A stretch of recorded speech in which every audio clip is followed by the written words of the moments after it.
fala conosco através da sua palavra.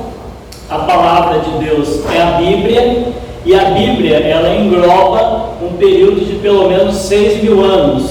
Nesses 6.000 anos tem o princípio, o tempo já passado, o tempo que vivemos e o que irá acontecer no futuro. Tudo isso está como uma espinha dorsal dentro da estrutura da palavra de Deus. Como eu disse, aí vocês vão perguntar, mas você não acredita em dinossauro? Não, eu acredito em dinossauro. Eles existiram nesse período de 6.000 anos, talvez desapareceram da face da Terra há uns 4.000 anos, mas é um outro estudo, uma outra história. E dentro dessa espinha dorsal que é a palavra de Deus, Deus estabeleceu um caminho que leva a uma libertação de uma separação, que já foi dito aqui nas primeiras aulas, entre o homem e Deus. Então vai se caminhando para que uma hora aqueles que aceitarem esse plano estabelecido por Deus possam ser reconciliados a Deus ou reconectados a Deus. E nesse período que essa espinha dorsal está existindo, digamos assim, há muitos acontecimentos que alguns que são incrédulos em relação à Bíblia, eles podem questionar por haver alguma divergência, alguns números diferentes em relação a uma passagem para outra. Mas Deus não omitiu nada, ou pelo menos não omitiu, ou deixou transparecer muitos dos acontecimentos que envolveram homens santos e fiéis a Ele, mesmo quando tiveram dificuldades em sua vida cristã. Também foi falado aqui sobre a criação dos anjos, e que um desses anjos, talvez um que tivesse grande autoridade no céu, se rebelou contra Deus e foi lançado para a terra. Então ele se tornou inimigo de Deus, e nas situações passadas e até presentes, ele luta com todas as possibilidades para tornar,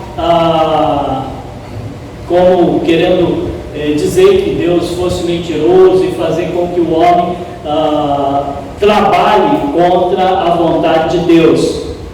Nós vimos isso desde o princípio, quando Adão e Eva se deixaram enganar por Satanás.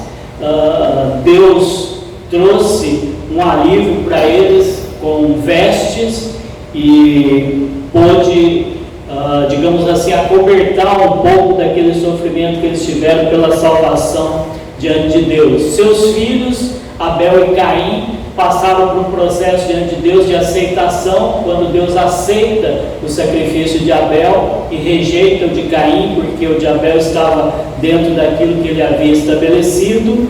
E a história vem passando o tempo. Deus chama um homem, Abraão, e promete para ele a construção de um povo da descendência dele. E quando esse homem está saindo de sua terra, Deus mostra para ele o local onde ele faria que a sua descendência se tornasse grande. A família desse homem cresce numa região, e por questões de fome na terra, eles vão para uma outra região chamada Egito, e lá eles ficam por um bom tempo, e Deus levanta um libertador, porque no período que eles estavam no Egito, eles estavam escravizados pelo faraó da época, e Deus levanta um libertador para os tirar daquela região, e leva para um local, um deserto, e nesse deserto Deus leva esse povo, que é mais de 2 milhões de pessoas que foi formado no Egito, até o local que ele havia mostrado para Abraão, aonde seria a terra da descendência dele, aonde os descendentes dele iriam habitar, a terra de Canaã. Então, mais ou menos num período aí de 1500 anos, esse povo chega no ano 1500, né? Que a história ela vai diminuindo até o nascimento de Cristo, né? 1500, 0 em Cristo, e depois começa 500, 1000 e até 2000 hoje. Então começa pela cronologia bíblica em 4000, vem até 0. Aqui mais ou menos nos anos 1500 a.C., esse povo chega a um local chamado Cádiz, também conhecido como Cádiz fronteira com Canaã, aonde Deus havia mostrado para Abraão que a sua descendência iria habitar. E quando ele chega nesse local, o povo conduzido por Moisés, ele escolhe, por orientação divina, um membro de cada família. A família daquele povo era representada por 12 chefes de tribos. Então ele escolhe 12 pessoas, um de cada tribo, para ir ver essa terra que Deus havia prometido a Abraão. Esses 12 homens vão até a terra, ficam um período, eles saem de lá admirados com a terra, porque é uma terra muito produtiva, e quando eles voltam e vão apresentar o relatório, não só para Moisés e os outros líderes, como também para toda aquela congregação, aquele povo, 10 daqueles homens, eles não creram que Deus era capaz de colocá-los naquele local que ele havia prometido já a seus antepassados, Abraão. E esses 10, apesar de terem visto a grandeza da terra, eles também veem os perigos da terra. Eles dizem que os homens que habitam lá são gigantes e poderão destruí-los a qualquer tempo. Aqueles outros dois dos 12 que foram, Josué e Caleb, eles se assustam com aquilo e ficam tentando persuadir o povo de que não é verdade, que Deus tem poder para fazer eles habitarem aquela terra. Mas os 10 e grande parte daquele povo estavam tão convictos que Deus não era capaz de colocá-los naquela terra, que eles querem apedrejar Josué e Caleb. Josué e Caleb, por sua vez, se mantiveram firmes no propósito de que Deus era capaz de colocá-los naquela terra. Bom, Deus viu toda essa situação. Nós entendemos, que Satanás, aquele anjo que foi tirado do céu, ele estava incentivando as pessoas a fazerem isso, porque ele é inimigo de Deus e da obra de Deus, então ele vai tentar de todas as formas impedir que ela seja completada corretamente. Mas Deus age, e daqueles que não creram, os 10, mas toda a congregação, Deus promete que eles não vão entrar na terra que ele tinha prometido para Abraão. Então os que tinham acima de 20 anos, eles foram futuramente impedidos de entrar naquela terra. O impedimento que houve foi a morte de todos eles. Até mesmo Moisés, que era o líder, ele estava levando aquele povo, ele também foi impedido, porque por causa da incredulidade desses homens, quando eles clamaram por água em uma das oportunidades, Deus falou para Moisés falar com uma rocha, que a rocha iria produzir água. Moisés estava talvez irado, alguma coisa assim, e ele toca na rocha com o cajado dele, a água sai da mesma forma, porém foi uma desobediência àquilo que Deus havia estabelecido. Quando nós não cremos naquilo que Deus estabeleceu, quando nós desobedecemos os princípios que Ele tem estabelecido, nós sofremos as consequências também de sua justiça. 40 anos se passaram, Deus tirou aquele povo daquela fronteira, levou eles para alguma parte do deserto, e eles iam mudando de tempo em tempo, e rodaram por ali 40 anos. Nesses 40 anos, os que tinham acima de 20 anos foram todos morrendo, e também chegou a hora de morrer Moisés. Aí Moisés vem novamente com o pessoal para aquela região, e Deus fala para ele: olha, escolhe alguém para substituí-lo, porque você não vai entrar nessa terra como eu havia lhe dito. E o escolhido de Deus para que fizesse essa entrada do povo na terra prometida é Josué. Josué e Caleb foram os únicos daquele povo que entrou nessa terra daquele dia em que eles zombaram do poder de Deus. Havia muitos inimigos naquela terra, assim como eles haviam dito 40 anos antes, os inimigos continuavam lá. E agora Josué manda 2 espias para aquela região. Esses espias vão lá, reconhecem o terreno, e eles têm contato com uma mulher da cidade, e ela crê naquilo que eles que vai acontecer, que seria a destruição da cidade e Deus colocando o seu povo ali. Ela também diz para eles que desde quando eles saíram do Egito, há 40 anos atrás, eles já tinham medo deles chegando ali, de quando eles chegassem ali, que iriam destruir aquela terra, iriam tomar aquela terra.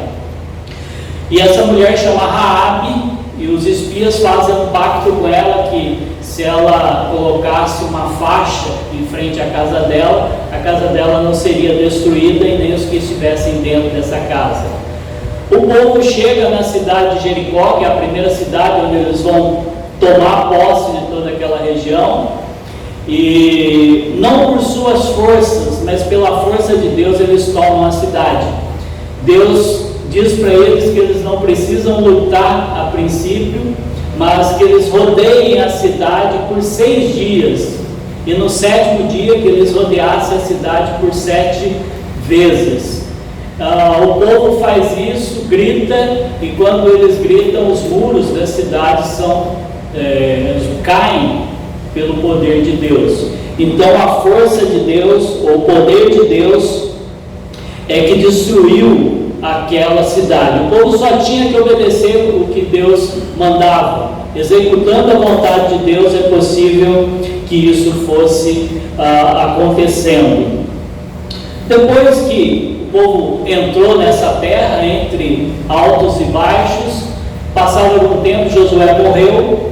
Depois que Josué morreu, o povo começou a se distanciar de Deus. Como eles não fizeram a destruição total das pessoas que moravam naquela região, eles começaram a ser contaminados pelas práticas idólatras daquelas pessoas.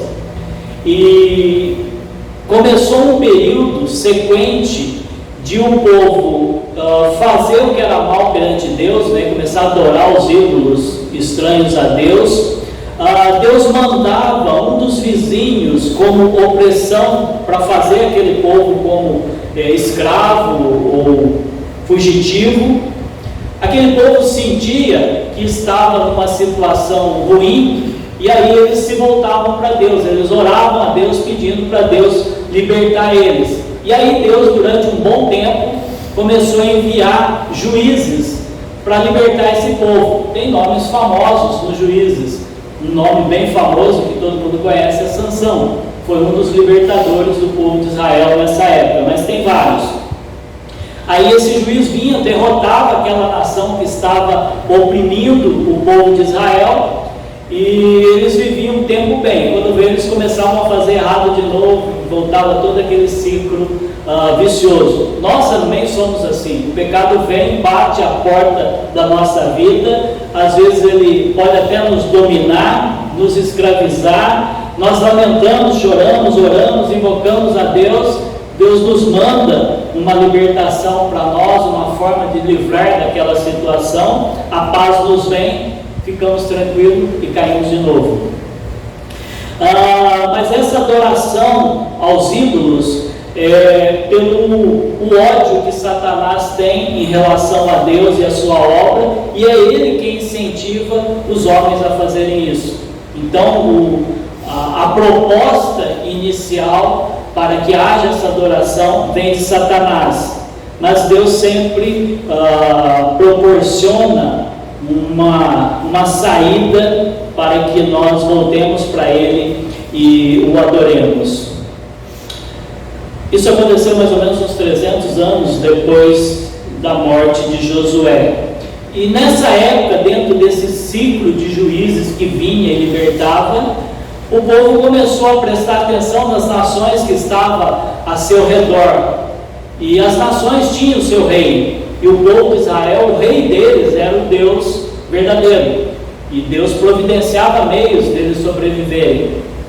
Mas o povo viu que as nações tinham os seus deuses, os seus reis, e aí o povo também começou a clamar por um rei.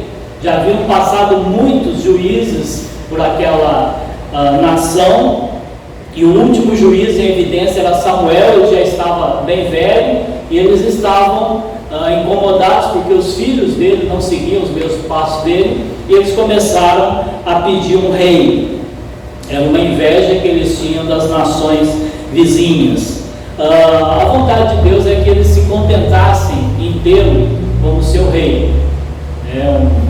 Uma nação teocrática, Deus como rei.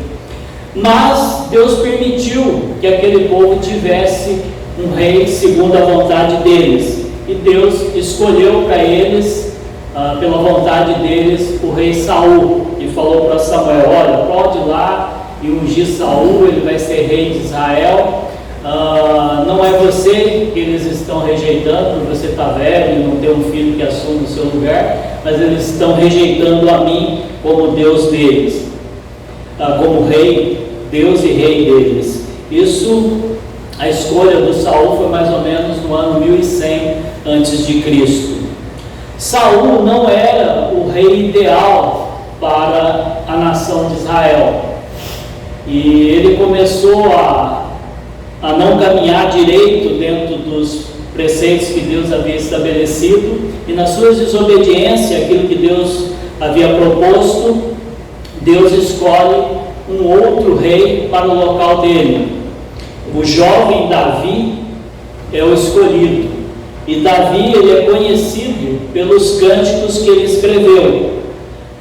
Esses cânticos são os salmos que nós temos na Bíblia. Quando abre a Bíblia, bem no meio da Bíblia tem o livro de Salmos, e o livro de Salmos ele é um livro também de profecia em relação a um libertador que haveria de vir para o povo de Israel. Davi escreveu muito sobre esse libertador e a sua capacidade não só de trazer liberdade ao povo na questão geográfica deles como um reino, mas também a libertação dos pecados que todos nós carregamos desde a separação de Adão e Eva no Jardim do Éden. Davi teve seu tempo como rei, e naquela época ainda se usava o tabernáculo, aquela tenda que foi construída lá no meio do deserto, que era onde havia o local que Deus vinha para estar no meio do seu povo. E Davi estava meio indignado em relação àquilo, pelo fato de ele ter uma boa casa e Deus ficar na tenda. E ele propôs diante de Deus que queria construir um templo, um local de alvenaria, digamos assim, para a habitação de Deus. Mas Deus falou para ele: olha, você não vai fazer isso não, o seu filho é que vai fazer isso. E o filho escolhido de Davi foi Salomão, que construiu um templo. O templo era nos mesmos moldes do tabernáculo, havia as mesmas divisões, os mesmos utensílios, só que já era um local fixo e não mais na forma de tenda, que por várias vezes foi mudando de local. Salomão foi um rei muito sábio, além de construir esse templo, mas ele também se deixou envolver pelas nações vizinhas através de casamentos. E depois do seu reinado, o reino de Israel, que estava estabelecido naquela terra prometida a Abraão, ele divide na mão de seus filhos. Então passa a ter dois reinos: o reino do norte, com 10 tribos, e o reino do sul, que é o reino de Judá e uma outra tribo. De Judá, que é esse reino que ficou separado, é que vem o Salvador. Deus se comunica com o pecador, com todo aquele povo ele comunicava e ainda comunica conosco. E para estabelecer a vinda desse libertador, ele mandou profetas nesse período que avisavam sobre o que iria acontecer no futuro. O profeta recebia de Deus a informação de como seria o futuro e como seria a vinda também desse Salvador. Ele advertia o povo dos caminhos errados que ele estava fazendo e procurava de alguma forma resgatar o povo para centralizar na vinda desse Salvador. Os anos vão passando, e dentre muitos profetas como Isaías, Jeremias, Ezequiel, Daniel, nós vamos destacar aqui 2 profetas que tiveram atos bem importantes diante do testemunho da grandeza de Deus. O primeiro é Elias, que foi um dos profetas que desafiou Israel numa época de muita idolatria. Naquela época havia adoração a ídolos estranhos, né? Um dos principais ídolos era Baal, e Elias propõe para esses adoradores de Baal fazer um sacrifício e ver qual Deus queria responder. E os dois grupos iriam pedir ao seu Deus que fizesse descer fogo do céu e consumir o sacrifício que eles estavam apresentando. Elias espera aqueles profetas de Baal prepararem o seu sacrifício e convoca eles para clamarem ao seu Deus para que desça fogo do céu, e eles fazem isso por horas na tentativa de fazer aquele sacrifício e não conseguem. Passado algum tempo, Elias até zomba deles, né? Passado algum tempo, ele pede para que monte-se o altar dele, coloca o animal que vai ser sacrificado sobre aquele altar, pede para fazer um fosso em volta, né? Um córrego em volta, uma escavação em volta daquele altar, e ele joga muita água em cima daquele altar para ficar bem úmido, né?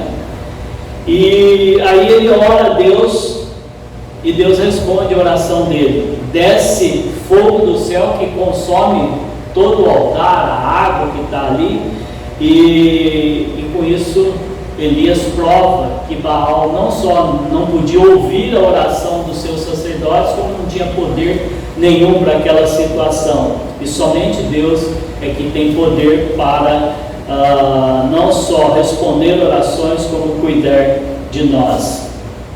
Elias é um dos casos de pessoas que não passaram pela morte, pelo menos a Bíblia não relata isso, relata que ele foi arrebatado ao céu, e ele foi substituído naquela época por Eliseu, que também fez muitos milagres.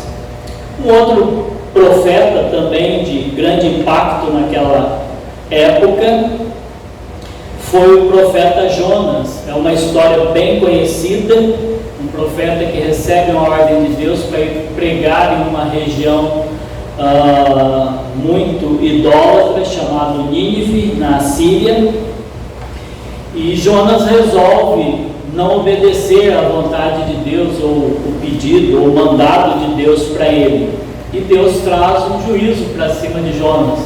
Quando ele está fugindo para uma outra região, num barco, Deus manda uma tempestade, e após algumas situações embaraçosas entre ele e aqueles tripulantes do navio, ele convence eles a jogarem ele no mar. Quando ele é jogado no mar, não só aquela turbulência passa, como também um peixe aparece e leva Jonas consigo. Jonas passa 3 dias no ventre daquele peixe, ele se arrepende, o peixe vomita ele numa praia, e ele, da forma que ele sai do peixe, ele vai pregar naquela cidade que Deus havia proposto para ele, e a cidade se arrepende e se torna temente a Deus naquela época. O pecador precisa confiar em Deus, porque Deus é o único que traz libertação. A história de Deus caminha sempre trazendo libertação para aqueles que creem. Mas esses profetas, dentre os quais citei esses dois, foram rejeitados pelo povo da época. Deus ia levantando os profetas para comunicar o que ele queria, o que seria do futuro daquela nação, mas eles não acreditaram. Os profetas denunciavam o que eles estavam fazendo de errado, mas eles não criam. Eram poucos os que criam e aguardavam um libertador verdadeiro. A maioria rejeitava a mensagem e matava os seus profetas. Deus ama o pecador e se comunica com ele. Ele usou os profetas para falar com aquele povo, e hoje ele usa os pregadores, aqueles que estudam a sua palavra, para trazer a mesma mensagem. Da mesma forma que aquelas pessoas estavam separadas de Deus, ou caminhando em separação de Deus, muitos ainda estão hoje e Deus continua a avisar: você está separado e separado de mim, o seu fim pode ser trágico, se é que tem um fim, né? A Bíblia diz que não tem um fim total, tem um tempo de sofrimento eterno. Mas o tempo foi passando. Depois de Salomão já se passaram pelo menos uns 400 anos, e todos esses profetas foram preparando para que um dia aquela nação iria ser destruída, ela iria passar por uma destruição, e aquelas pessoas seriam levadas como escravos de outras nações. E tem uma razão para que isso acontecesse. Deus havia dado a terra para o povo, e Deus queria que o povo não só habitasse na terra, vivesse daquela terra, mas que evitasse trabalhar todo o tempo sobre a terra. A cada 6 anos de trabalho, Deus queria que o povo descansasse a terra por um ano. E o povo não obedeceu a Deus, e agora Deus, nessa época, não só de desobediência do povo, mas também Deus tira o povo, por causa da sua desobediência, exatamente os anos que eles não deixaram a terra descansar. Então, por 70 anos, Deus vai tirar aquele povo da terra, através de nações vizinhas, impérios que foram estabelecidos na época, vão levar essas pessoas como cativas, e eles vão perder a sua terra, seus bens, suas famílias foram destruídas, suas famílias foram infiltrou-se gente estranha, né? Elas foram descaracterizadas, e eles acabaram perdendo tudo. O pecado tem suas consequências. Eles não tinham mais o templo para oferecer o sacrifício a Deus, porque nessa época também o templo foi destruído, tudo foi destruído em Judá. O reino de Israel já tinha sido destruído alguns anos antes. Depois desses 70 anos de cativeiro, de escravidão junto a outros povos, Deus voltou a falar com o povo. Deus nunca tinha desistido do povo, Ele apenas estava mostrando para o povo que o povo havia feito de errado, eles tinham um castigo por isso aí. A mesma promessa que Ele havia feito lá para Abraão, Isaac, Jacó, e no princípio, quando o povo sai do Egito, né? Agora Ele volta para dar essa continuidade, porque o libertador, não só daquele povo, mas nosso também, vem desse povo, que é o povo de Israel. Então, depois de 70 anos, o povo retorna para a sua terra, e eles começam a reconstruir o templo, os muros da cidade, e restaurar a sua adoração a Deus. Deus ama o homem e quer salvá-lo. O homem é pecador e precisa confiar em Deus para ser salvo. Deus dá os caminhos que devemos percorrer para que isso aconteça. Nessa época, terminam-se os profetas, e há um período de 400 anos em que Deus não se comunica diretamente com o seu povo.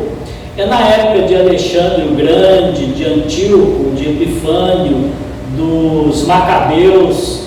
É uma época em que o Império Romano está dominando. O Império Assírio foi o primeiro que começou a levar cativo o povo de Israel.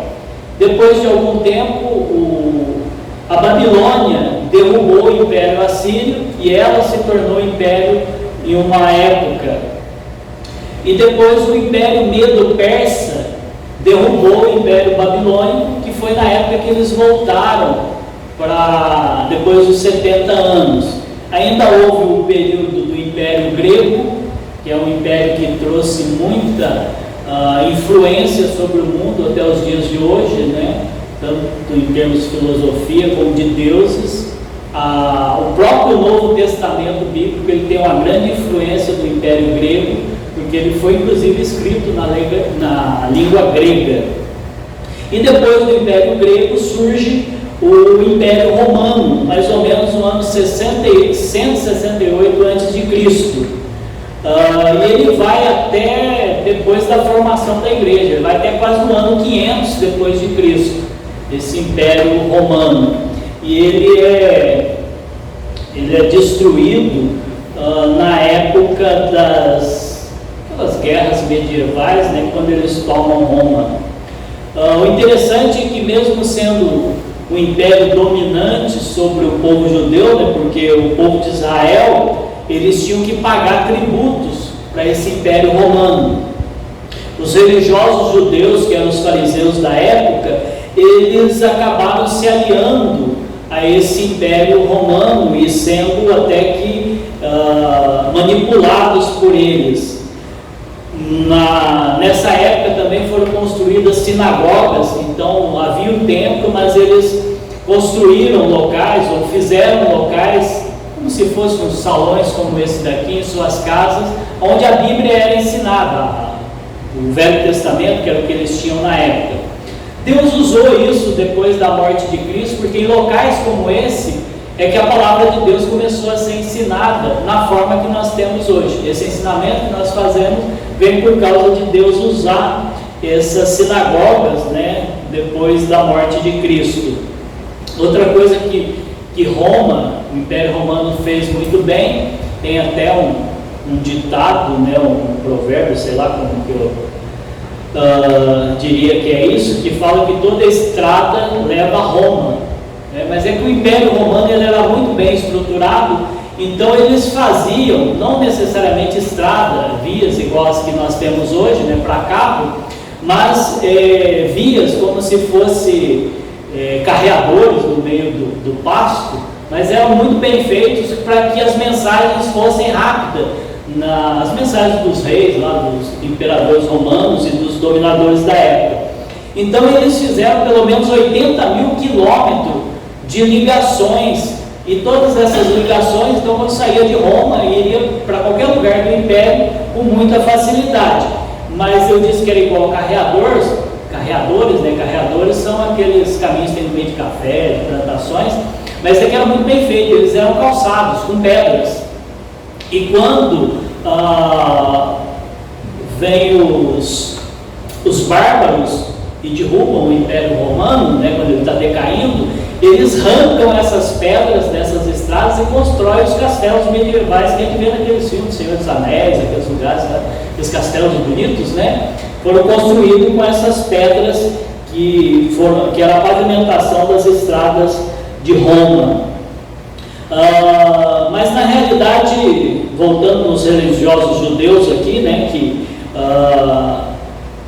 acrescentavam, digamos assim, informações à palavra de Deus e fizeram essas sinagogas, eles tentavam inculcar na cabeça do povo daquela época que era possível o homem, através do seu esforço, conseguir algum benefício, alguma salvação, que é o que domina o nosso tempo hoje. Eu tenho um amigo de caminhada e sempre eu estou no Evangelho com ele, porque não tem como evitar isso. E ele gosta da ideia de fazer algo para se melhorar, né? Para estar melhor diante de Deus. E não há algo que desinculca ele disso. Mas todos acham que o homem, através de seus próprios esforços, pode ganhar a salvação, mas a salvação vem através daquele que Deus havia prometido, e Davi falou disso, os profetas falaram disso. Nesse governo romano surge um sacerdote chamado Zacarias, e já estamos, digamos assim, às portas daquilo que Deus vem preparando através dos tempos. A vinda do libertador prometido. E aparece um anjo, o anjo Gabriel, a Zacarias, um sacerdote, né? E fala para ele que a sua mulher Isabel, que já era uma senhora avançada em idade, que ela daria à luz a um mensageiro, a um porta-voz do libertador que estava vindo. Zacarias, a princípio, não acreditou. Abraão não havia acreditado que ele teria um filho, Sara riu, né? E Zacarias também não acreditou. Ele falou: puxa vida, eu estou tão velho aqui, minha mulher velha, não vai sair nada aqui. E aí o anjo falou para ele, falou: olha, você vai ficar mudo até o seu filho nascer. Então ele fica lá toda a gestação da mulher dele, só fazendo um sinalzinho do que ele queria ou não queria. Nesse tempo também, o anjo Gabriel, ele apareceu a uma jovem chamada Maria para avisá-la que ela seria a mãe do libertador. Então, se o Gabriel apareceu para Zacarias e falou: ó, você vai ter um filho, esse filho vai avisar que está vindo o libertador. Agora o Gabriel aparece para Maria e fala: olha, você vai ser a mãe do libertador do povo de Israel e de todo mundo, né? Ela não era casada, não tinha tido relações com homem algum, mas o Espírito Santo é que faria esse milagre nela. O nome do menino seria Emanuel, que significa Deus conosco, ou seja, Deus resolveu habitar entre os homens, e o seu nome também será Jesus Cristo, Salvador, Libertador.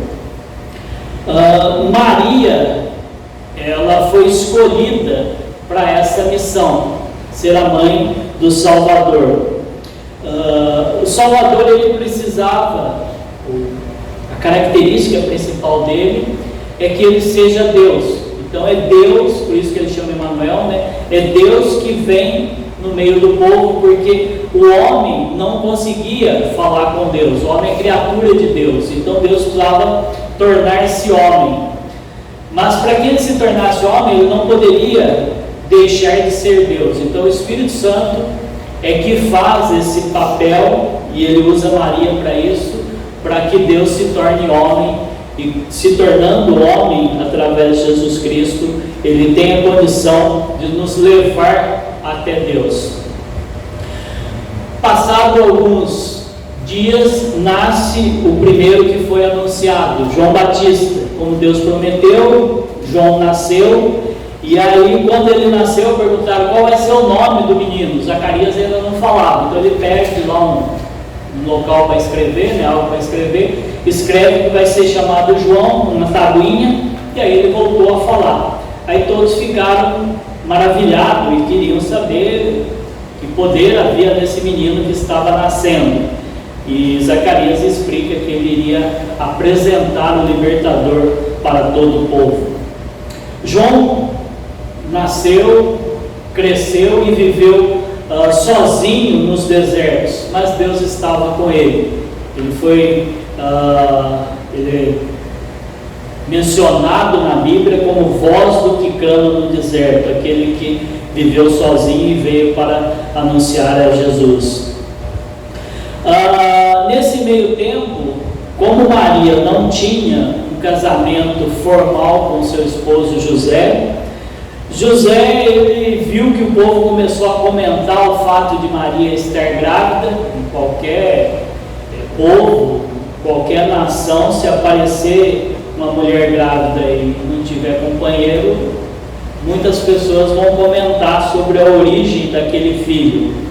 Mas o José, mesmo ficando meio assustado, ele não caiu naquela pilha das pessoas, ele ficou quieto. E de alguma forma ele ia tentar resolver a situação do jeito dele. Mas o anjo Gabriel volta a falar, a sua missão, né, de mensageiro, e ele vem falar com José e explica para José quem é a criança que está no ventre de Maria. O conhecimento dos planos de Deus e do que havia sido dito pelos profetas, não só por Zacarias, Isabel, José e Maria, facilita para o entendimento do que está acontecendo. Para nós parece estranho, o cara vê a mulher grávida e de repente aceita, mas ele sabia que Deus tinha um plano de trazer um libertador, e a explicação do anjo para ele, de alguma forma torna clara para ele a situação em que se ele encontra. Ele não de desprezado, né, mas sim de privilegiado diante de Deus. O filho deles que iria nascer era o próprio Deus, o libertador tão aguardado, o Deus conosco, o Deus homem, que vai salvar, ou que traria salvação, né, ou trouxe a salvação aos pecadores, livrando de seus pecados. Assim como nasceu João Batista, agora nasce também Jesus Cristo, o Cordeiro que tira o pecado do mundo. A ideia que se tinha é que um libertador deveria ser um rei, se como rei, ele deveria nascer num palácio, um local bem apropriado para um rei. Mas não foi o que aconteceu com esse Jesus, com esse Filho de Deus, com esse Deus homem. Os pais deles estavam em Belém da Judéia porque havia um censo, uma contagem do povo na época. E como todos vieram para essa contagem, né, não tinha os recenseadores do IBGE, que nem no dia de hoje, de porta em porta, na verdade, as pessoas tinham que ir até lá para se cadastrar junto aos governantes da época, porque eles cobravam o tributo das pessoas. E os pais de José foram para lá, e quando eles chegaram, talvez pela dificuldade da Maria em sua gravidez de muito rápido, quando eles chegam no local já não tem acomodação para eles, os hotéis, as pensões, os locais que estavam recebendo pessoas já estavam todos lotados, e eles acabam encontrando aconchego num local de criação de animais, onde se dava comida para os animais, uma estrebaria, né, um rancho. E nesse rancho havia uma manjedoura, um local que os animais dormiam, e foi ali que Jesus nasceu. Ele era homem, mas também era o próprio Deus. É Deus se esvaziando de todo o seu poder e toda a sua glória para se tornar homem, para habitar no mundo como nós. Mas Jesus não tinha pecado. O privilégio de ver o nascimento desse rei libertador de todos nós foi dado àquelas pessoas que estavam mais próximas. Deus queria que as pessoas soubessem o que estava acontecendo, e Ele manda os anjos avisarem alguns pastores de ovelhas que estavam ali naquela região, naquele pedaço. E aqueles pastores, recebendo essa informação, eles vão até o local onde Jesus nascera. E à medida que eles foram, os pastores foram lá e foram tendo contato com outras pessoas, a notícia foi se espalhando. Foi uma forma de Deus se comunicar com as pessoas que o Salvador havia chegado. Os pais de José, como eu disse, eles eram conhecedores do que Deus havia estabelecido em sua palavra, e eles viviam, e eles viviam de acordo com isso que era estabelecido.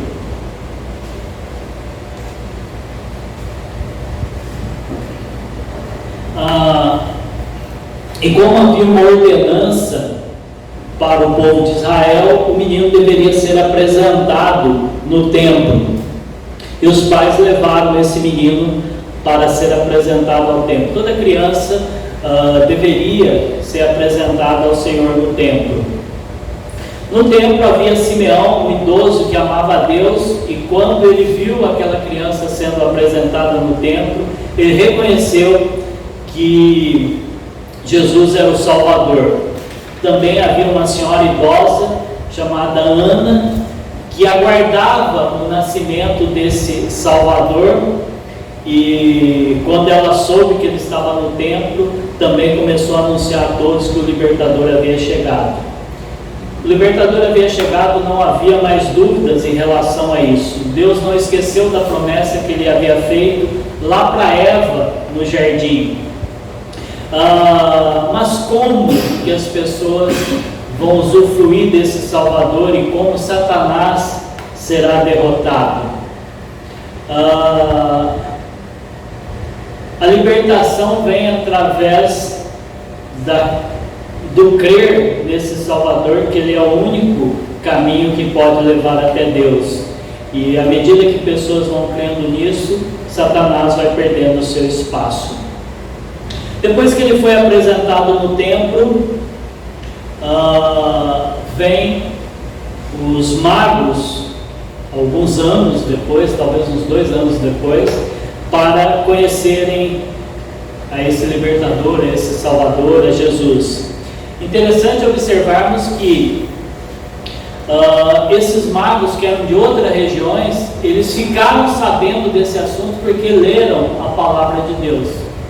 Então toda a informação que nós queremos e podemos ter e precisamos ter, nós podemos conseguir através da palavra de Deus.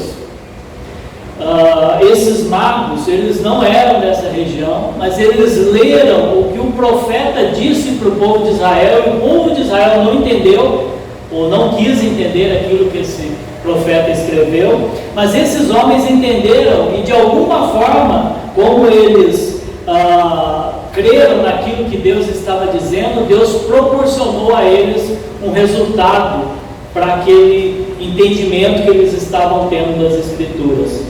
Então Deus cria meio de falar conosco, Deus fala conosco. Se nós estivermos atentos ao que Ele está falando, nós também conseguimos andar dentro de seus projetos, dentro do seu caminho, e estarmos para sempre junto dele, que é o que mais nos interessa. Então alguns desses homens sábios, os magos, eles vêm de uma terra muito distante, eles não são do povo de Israel. Deus guia esses homens pela busca e o entendimento que eles procuram na palavra de Deus. Deus guia eles através de uma estrela, e eles vêm e reconhecem aquele menino como o próprio Deus. E o alarido que eles fazem, o burburinho que eles causam por causa da interpretação que tiveram e o reconhecimento daquela profecia completada lá quando eles chegam no local onde Jesus está, que o Herodes, o rei daquele local, o governador daquele local, fica sabendo do que está acontecendo. Chega uma comitiva de homens ricos na cidade, com trajes diferentes do costumeiro daquela região. Aquilo vai indo de boca em boca, As pessoas vão dizendo, eles vieram porque estão dizendo que aqui nasceu alguém que vai reinar sobre o povo judeu. Então o Herodes fala para ele: vem cá, o que está acontecendo? Nós lemos aí e vimos que aqui nasceu o rei dos judeus. Então vai lá e acha onde ele está e vem e me fala, que eu também quero ir lá, afinal é um rei, eu quero adorá-lo. Mas Deus fala para aqueles homens, e como eles já estavam crendo em Deus, na palavra dele, Deus fala com eles: olha, não volta com Herodes, porque Herodes quer matar essa criança. E eles vão embora sem falar com o Herodes, e Herodes, em sua raiva, não sabe aonde está essa criança. Ele manda matar todas as crianças que têm até 2 anos de idade. Satanás odeia Deus e quer impedir que a sua obra prevaleça ou cresça. Como Jesus era o libertador que estava chegando, Herodes, usado por Satanás, queria destruí-lo. Mas Deus sempre cria meios de prevalecer aquilo que Ele tem preparado para nós. Deus avisou os pais de Jesus, José e Maria, sobre as intenções de Herodes, e mandou que fugissem para o Egito. Um dos presentes que aquela criança recebeu dos magos lá, foi ouro. Talvez esse ouro ajudou nessa fuga, para custear-se essa fuga para o Egito. José, quando recebeu a informação de Deus de que ele deveria sair daquele local, ele sai no meio da noite, ele não espera o dia clarear, vou preparar as coisas para ele, não, ele vai imediatamente. Nós também temos que ser atentos ao que Deus fala e agir de forma imediata. Não podemos ficar protelando diante dos ataques de Satanás, nós podemos ser facilmente derrubados. Herodes mandou matar todos os meninos 2 anos para baixo, Na realidade é Satanás que tenta matar Jesus, assim como ele tentou matar Moisés lá no Egito, mas Deus, através de José e sua fuga para o Egito, conseguiu manter Jesus livre de Herodes. Quando Herodes morreu, Deus o mandou de volta para morar em Nazaré. Por isso Jesus ficou conhecido como Nazareno, mas na realidade ele nasceu em Belém de Judá. Então essa é mais uma etapa da história que Deus tem preparado para todos nós, aqui já saindo do povo de Israel e se apresentando a todo mundo. Tá bom? Semana que vem tem a continuação. Obrigado a todos.